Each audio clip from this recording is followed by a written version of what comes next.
سال 2016 هم زیاده از 876 میلیون سومانی برای برابر نمودن قسمت درآمد خراجات بودجه محلی ختلان و بدخشان و نواحی تابع مرکز اختصاص داده شد. 168.1 میلیون سومانی از این نشان داد و بودجه محلی ولایت بدخشان داخل گردید.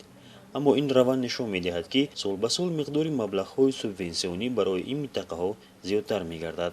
با تهیه گردیدن بودجه سالانه برای سال 2017 هم دیدن ممکن است که نسبت سال روان برای برابر کردن قسمت درآمد و خراجات به بودجه محلی ولایت مختار کوهستان بدخشان حجم مساعدت مالیوی یا خود سوبونسیا به مقدار 175 میلیون سومانی جدا گردید.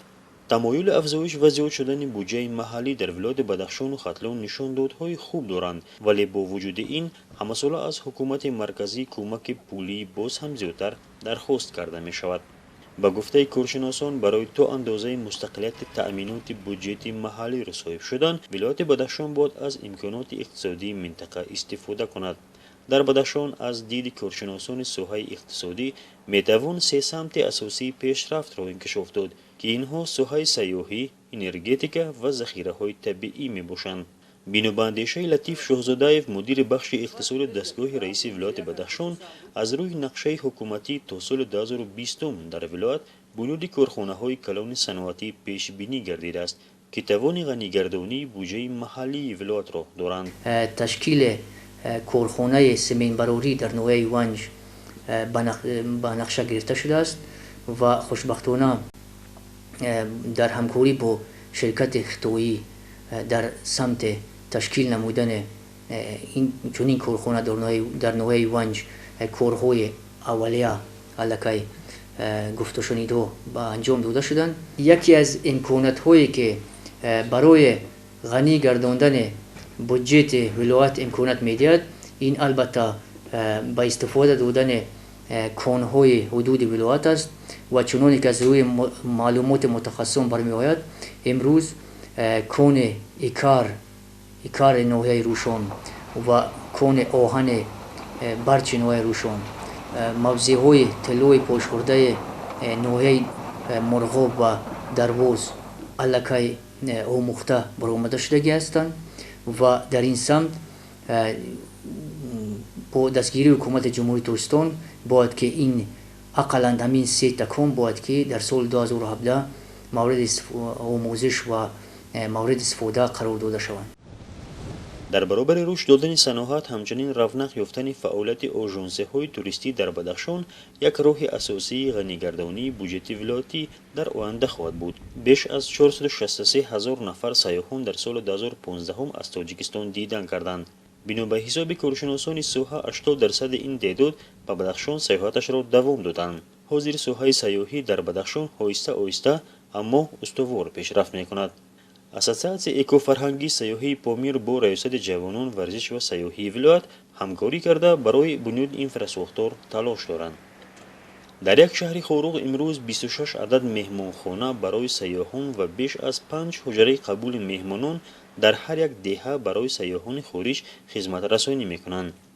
تنها شهر خاروق از مسئله سوبونسیا آزاد است و یگانه منبع درآمدی که شهر دارد و از حساب همین منبع درآمد با بودجه ولایت مبلغ را ارسال می‌نماید.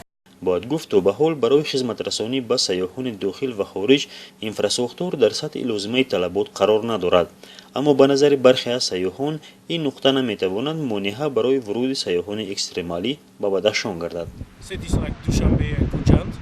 شرایط اینجا فرق کننده است نسبت امکانات هایی که در دوشنبه و آش است، اما باید گوییم که برابر با سطح زندگی مردم اینجا است.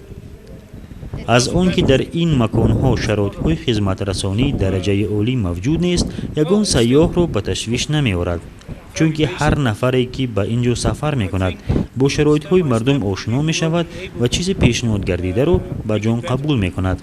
ما فکر می‌کنیم که قدم به قدم مردم این شرایط‌ها را ترقی می‌دهند. در بدخشان همچنین میتوان از ذخیره‌های آبی استفاده باثمر کرد. شرایط بنیاد ساختن چندین نیروگاه‌های خرد و بزرگ در این منطقه امکانات بیشتر صادر کردن نیروی برق به افغانستان و پاکستان می‌دهد. برای این کارخانه‌ها با کار درآوردن برای ما چی نمی‌رسد در مد اول.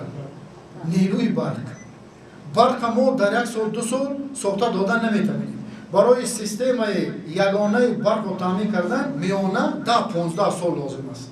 لازم است که سبزار ساخته شود، سناباد ساخته شود، چرفیم ساخته شود، دیگر ساخته شود که تامین پورای نیروی برق باشد و کارخانه پای در هم به کار درآید و بعدا ما میتوانیم به مستقلیت بودجتی صاحب گشتن. در این سمت علاقه حکومت کشور و سازمان‌های رشد گام‌های استوار می‌گذارند. شرکت برقی پامیر انرژی در یک سال با استفاده از اقتدار تولیداتی نیروی برقی 12 نیروگاه مقدار 151 میلیون کیلووات ساعت برق را استحصال می‌کند و 25% کیلووات دیگر به افغانستان صادر می‌کند. کارشناس مسائل اقتصادی علیشیر شکورov میگوید سبب سال از سال بالا شدن مبلغ‌های سوبوانسیونی برای ولایت بدخشان بالا بردن مزد مهنت میباشد. منبع درآمد که نیست، مبلغ‌های سوبوانسیونی افزایش می‌یابند. اما رهبریت مقامات ولایت مختار کوهستان بدخشان شعله‌خان جمشید ضمن نشست خبری گفته بود که بدخشان پتانسیل تولیداتی و استحصالی زیاد داشته میتواند با به کار انداختن 2-3 کارخانه کلان صنعتی خودکفا گردد. به اندیشه شعله‌خان جمشید قسم درآمد بودجه ولایت مختار کوهستان بدخشان با پیامد سالهای اخیر تمایل افزایش داشته در مدت 3 سال اخیر از 35 میلیون تا 60 میلیون سومانی زیاد گردیده است. مطابق حسابات کارشناسان ساحه اقتصاد در مدت 15 تا 20 سال در صورت حل و فصل گردیدن تأمین نیروی برق و انفراستراکچور درستی راه‌ها بدخشان میتواند به مستقلیت بودجتی صاحب گردد.